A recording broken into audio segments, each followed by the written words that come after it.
Welcome to the Law, Your Money, and You. I'm Roberta Sapphire, an attorney in Sharon. And I'm Camille Barrett, a financial coordinator, also in Sharon, Massachusetts.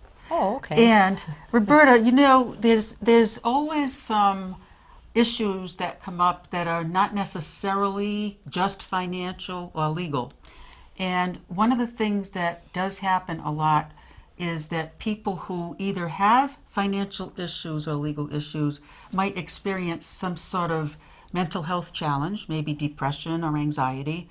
And on the other side of it, it may be that some people who have psychological challenges might also end up in financial or legal trouble. So we're going to talk about that today. Good way to put it. I could have done that. We are very fortunate to have William Chase, known, and we're going to call him Wim, and we'll find out afterwards how we got that name.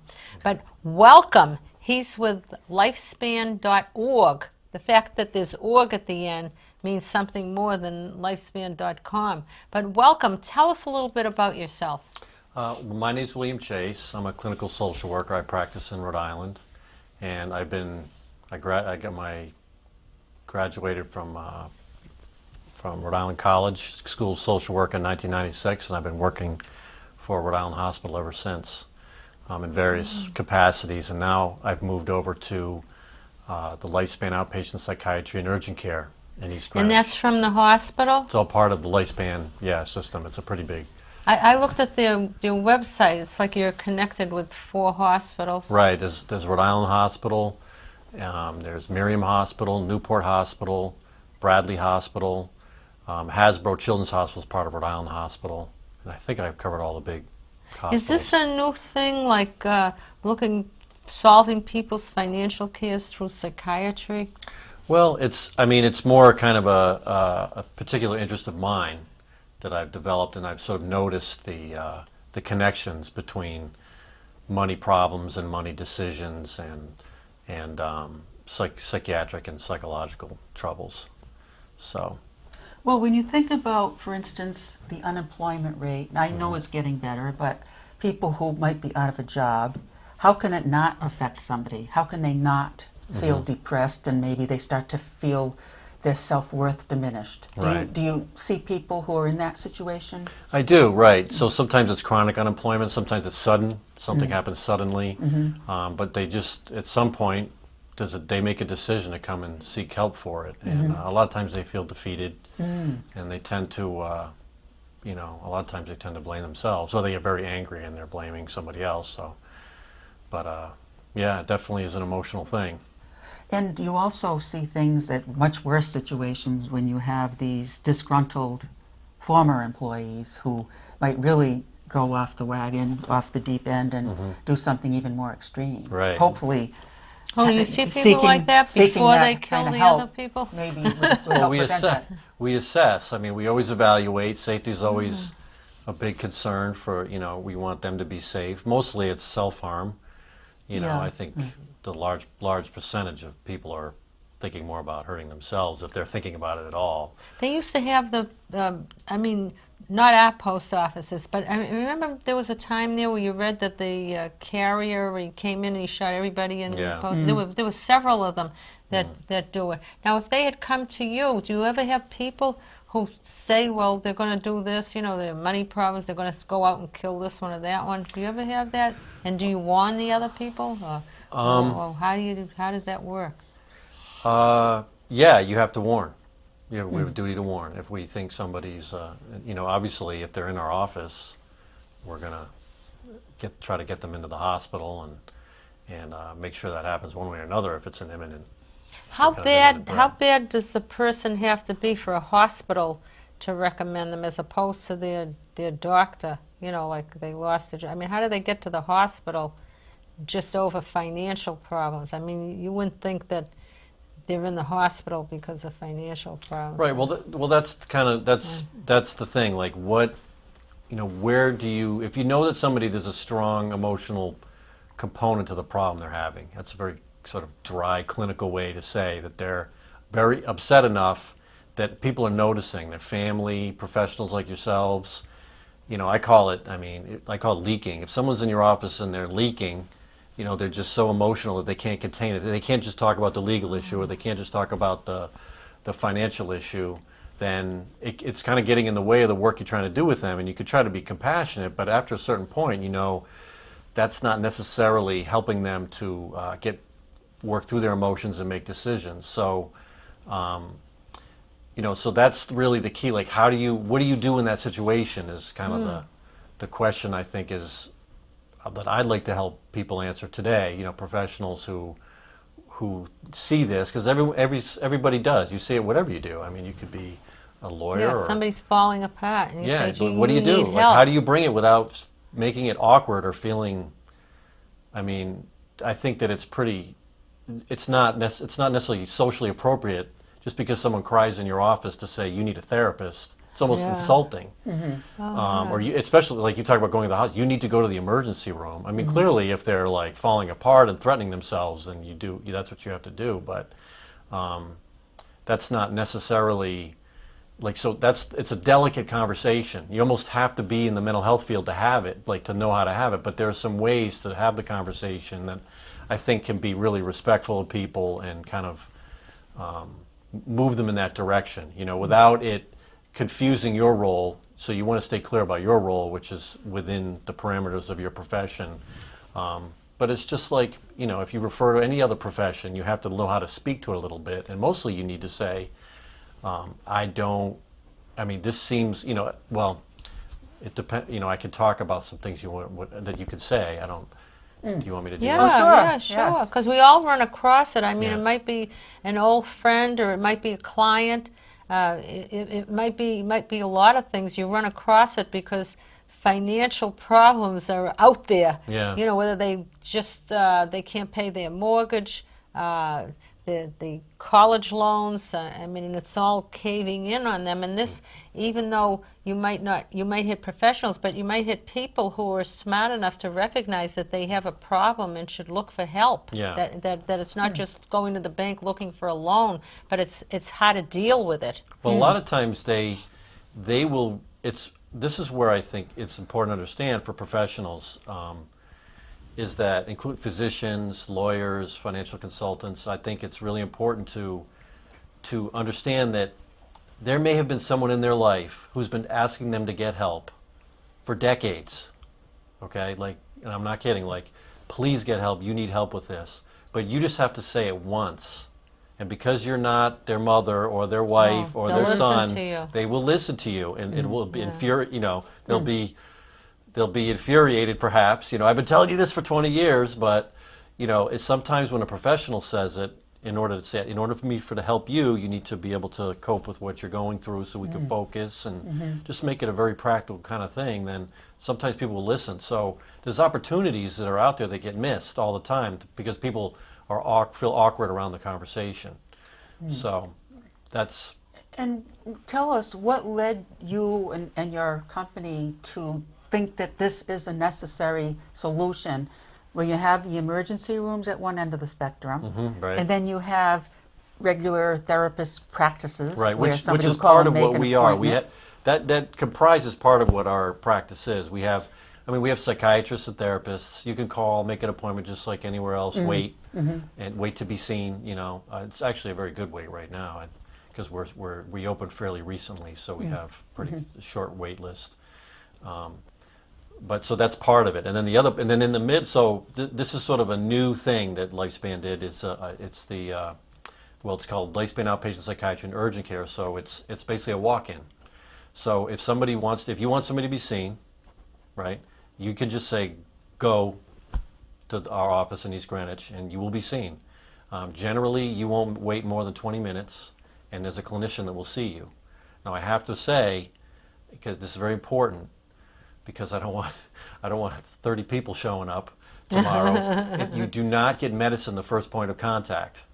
Oh, you Okay. think sometimes they go just to get medicine? Absolutely, right. Because there's people out there who are not happy with what their doctor's doing, so they come there and they want something different, and they want you to evaluate them right there, and that's just not the way how we operate. We do an evaluation. If we think you need a higher level of care, where you might need to be on medicine that day to help you, it won't be something that we prescribe. We will send you to an emergency room or a day program for the next You day. check with their doctor, though. We'll contact. Yeah, Are these all now that all over the country? Is this something that's happening all over the country, I or think, just where I you mean, are? it's probably. I mean, there's lots of urgent cares. Have you noticed them springing up? Yes. Medical urgent care. Yes, Right. even Walgreens has and CVS. Well, I noticed in Yes. Arizona, walk-in help. I mean, Correct. it's more than just shots for Everybody, this it's all or that. about accessing that, and I think it has to do with the healthcare reform laws, the new health insurance laws, and they're trying to have more access to people because more people are insured. Yeah. Do you think the new theoretically. health insurance laws help this, give people more access to more care? Well, it won't if they don't have more people to see them. Right now, there's waiting lists. At least in my field, there's waiting lists. It's hard to get in. You wait, you call, and that's the big complaint. That's one of the reasons why Lifespan did this. Is the big complaint has been people have to wait to be seen. Is this one of the careers that don't have enough people studying for it? I don't know. I haven't looked at statistics, but I don't know anybody who works in my field who's hurting for clients. If they run a good practice. So Interesting. does someone have to be referred by a professional or a doctor, or can they just walk in off the They street? can just walk in. Well, what happens when someone walks in? If you can just sort of Yeah, and say, I explain. need 5 doses of oxycodone. Oxycodone. Am I saying it right? Yeah. Oxycodone. I have a whole bottle in my cabinet. I wonder what I get for that. I mean, I just stopped taking it. That's what they prescribed. Right. I stopped taking it. But I saw that there was something out there today. What do they want? You can buy it for $100 a pill. Off the thing. I mean, now say I come in, I want some oxycodone.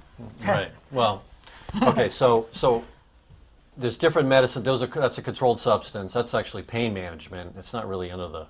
So that mental wouldn't health. be under that? People would be more inclined to look for benzodiazepines from our practice, like Klonopin and Xanax and things like that. But we have to be. We want to interact with these people respectfully. That frequently they were sent by a professional who didn't really understand that wasn't going to be a quick solution to their problem. So we will basically we explain to them that we don't give medicine the first point of contact. Sometimes that's all we have to say, and they're out the door because that's all they want. That's all But they what we do, what we're trying to convey to people is it will help you with the transition. Like if they're having trouble with the medicine, first of all, they may have an addiction problem. They may be in withdrawal right there. Maybe they ran out and they're starting to withdraw. So we suggest that they be evaluated by a mental health professional or office that day so we can get them the appropriate level of care. And in fact, if they really do require some kind of intervention, we're the best place. I mean, that's my opinion. When you mean intervention, what exactly do you mean? Well, by I mean, if we think that they need to be in the emergency room because they're going into withdrawal, we'll send them to the emergency room. We'll call over. We'll facilitate it. So if you come to us, or it might be as simple as someone comes to see us and they just need a therapy referral. They're not even looking for medicine. So you're always trying to find the right level of care for what that person needs. Do you ever have students? I think you have students. They charge. Have people that just charge. Would that be a good candidate for something like spending that? issues, gambling issues. Gambling's Really? compulsive gambling's in the diagnostic. It's in the manual. Really? Yeah. Really? Compulsive Yeah, compulsive gambling. spending, yeah. No, those are issues. How does somebody admit they're a compulsive gambler? How do they admit it? Yeah. I mean, because they may say, oh, well, I just like to do a little this and a little that. How do they come to grips with the truth? Yeah. Well, you start running out of options, like any kind of addictive behavior. You start feeling some pain from your. I don't know. That's the eternal. It's like if I could answer that question, what gets people to that point where they're ready for help? If I could I wish there was a pill for that. because if you could find that, then these people wouldn't have to run into the wall. You've heard about the proverbial wall that people run into, where they hit the bottom. They hit bottom. Hit bottom, That's a better. Oh, they hit analogy. bottom. That's Yeah, it. they hit bottom, right? So Yeah. then bottom. it's That's so a good painful that it wakes them up from the addiction. Sort of numbs them to their difficulties, but something so painful happens. Someone leaves them, or they lose their house, or I know somebody who stopped drinking because their stepmother said to them, when was the last, because he said he wasn't an alcoholic, he says, well, when was the last day that you went without a drink? And he said he couldn't remember, and that woke him up. He said, my God, I am an alcoholic. Now that's an excellent segue to how do you talk, that was his mother-in-law? Yeah. Stepmother. Stepmother, oh, interesting. So that's interesting because that is exactly how you begin to get, she got him to look at his, she didn't like wave her finger at him. Yeah. She didn't ask him a yes or no question, how much, are you drinking too much, like something like that. She asked a question that required him to think. And so to be curious about himself, and it was not, I mean, maybe it was a little judgmental, but I'm guessing she asked it with some degree of kindness, and it got him to think, and it opened up a conversation, at least within himself internally, for him to decide to make a change. And it was very, I don't know what his relationship with his stepmother was, but it was powerful. Stepmother. Yeah. Really? That's really interesting. And you could do, that's my point with professionals, you can ask a question like that. Like, for example, like a legal problem, like how, in terms of like the sort of legal troubles that they're in, like how difficult are these decisions to make for you? Very difficult. What's making it hard to make the decision? And then they'll start to open up. Yeah, so what is making it hard to make a decision? Well, it's a variety I don't have any money. That's what they say, right? Yeah, I don't have any money. Right. So how do you, what is that? They're not paying me enough. They gave the job to somebody else. So they're the person who's never their fault. What do you do with people who it's never their fault? When it's never their fault? It's never their fault. It's always somebody else. They gave the job to somebody else less qualified. Right. Okay, all right, I'll put my therapist hat on. So put your therapist hat So on. if someone says that, I'm just like, so I'd be inclined to sort of lean them towards, so this world seems kind of unfair to you generally. Yeah, that's a good. It's a very unfair world, like, and bad things seem to happen to you more often. Wow, how are you dealing with that? How are you coping with that? They're not. It's like the person that every time you see them, they're always in another lawsuit. Right. Well, maybe that's they have a compulsive, like they're compulsive people who sue compulsively. I mean, anything could be an addiction, including going to court, I imagine, Yeah, years ago, when we were teenagers, this friend of mine, every funeral she went to, every funeral. Well, she had lost her mother at a young age, but it was like, why are you going to all these funerals? Well, I knew this one, I knew that one. I said, yeah, but they don't expect you, at the time she was a teenager too, she'd go to every funeral. So that person that I think you're describing may be the kind of person that would be hard, that would be more challenging for them to be open up and actually be vulnerable.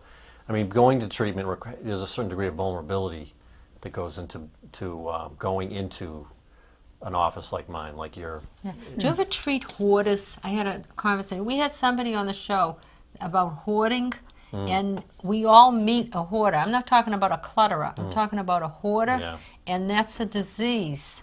So, but I don't think they have support groups. They didn't at the time we were doing. So I don't know if you do that. Do you ever treat hoarders, and do you have support groups going for this or that? Well, we don't, not for specifically, we don't have groups for that, for hoarding there, but we would we'd plug them in. I mean, we try to plug them into our therapists and psychiatrists, but if we feel like they need someone who specializes in it, then we would refer them. Have you ever dealt with a hoarder? Or just I mean, I have. Must be interesting. Yeah, I mean, generally, there are people who are just not going to change unless they're forced to change. A lot of times the hoarders come in because they've been forced out, and they're falling apart emotionally because they have to, like, their place has been condemned, or they can't keep their kids. Just like the show. I mean, like, people come back and it's they're fine while they're hoarding. They think they are. Everybody else has the problem. What's the big deal? But once like society steps in and they can't cope without that's when you can help and work them with whatever kind of emotional problems that are underneath all that. How about children? Do you have people bringing children in? No, we don't. We only see adults there. Really? I will help if someone is having parenting issues. I'll see them for that. I'll help them with their parenting, and I'll see them with their child, but it would be under the adult. Well, how old are the youngest? Do you see college students? 18, yeah. So we see 18? we have New England Tech is right nearby, and we also go to University of Rhode Island. Students go there. What would be an I'm looking at this. This is really fascinating. You know, this is like. We had one on where they were talking about doctors making house calls. Do you ever make house calls? No. That would be dangerous. I wouldn't recommend. The closest you making a can house come to call. that is You get sometimes. some screwball woman who answers the door. Oh yeah, house call. Help! 911. Well, what sometimes there are people who don't want to leave their house, or sometimes elderly, or housebound. Yeah. So the VNA, the Visiting Nurse Associations, they will, sometimes they have psychiatric nurses that will go out, and the community mental health centers. I'm familiar with the ones in Rhode Island, but they have teams that will go out to people who are too unwell to. So I don't know if it's a house call. It's more, but other people are kind of expected to hoof it over and come visit us. It's part of mental health is you got to do something on your own. You can't just have us come to you. Yeah, right. Well, Sure. and that's something if they do that. We're almost to we have a You've Got to Be Kidding segment, and we're almost to it. But I was wondering, like, what would you say is an example of obsessive compulsive disorder? How do you help somebody who has, like, maybe they always have to be clean, or they always have to put the thing like that, or Right. you can't. What Well, are actually, some just as a examples? hoarding is actually is in that family. Oh, really? Yeah, they Oh, have- yeah, it would Just an be. extreme They're version of it, obsessed. right? Yeah, they're obsessed with having everything. They don't want to get rid of anything. They can't. So it's considered to be an anxiety disorder. Like if someone can't do their obsession, their compulsion, then they become more anxious. It spikes.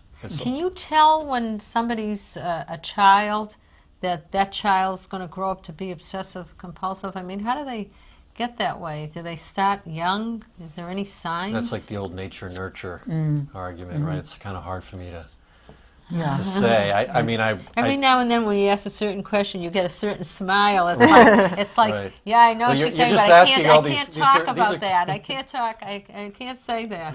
Right. Yeah. Well, it's not that I'm hiding anything. Yeah, It's just no, that they're no, no. complex questions. Yeah. They're. I mean, can you tell? I know that I don't want to. It's very easy to blame. One of the stereotypes of therapy is it's just a place where people bash their parents. Oh, of So- course. The mother. Yeah, mother. Right. I used to blame my mother for everything until I realized and I was in my 40s, and I realized one day that it wasn't her, that it really wasn't her, that it was just everything, Right. Yeah. It was an aha moment. But a lot of people don't ever grow out of that. Out of what? Out of blaming blaming, the right, parents. right.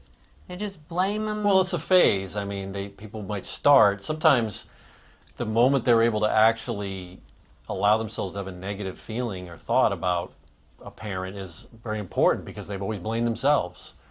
And then they might need to actually go so through they that. should blame the parents. Well, for a period of time, at least share the blame. Yeah. I mean, they were children when these things happen. So. Sure. But then you hopefully you mature. I mean, it's growth. You develop. Yeah. Hopefully. Yeah. That's fascinating. So this whole thing is fascinating. We thank you for coming here. And do you have your website is lifespan.org? Yeah. www.lifespan.org.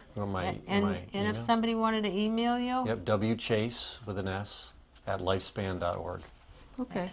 Now, was Chase ever a different name? Was Chase a different name? My old orthodontist, his name, can I say his name? His name was Chavez, and his kid's name is Chase. Really? He changed it? I don't know. I never got that far. Yeah. I never wanted to. I usually don't ask people things Right. like that, which other people say I should.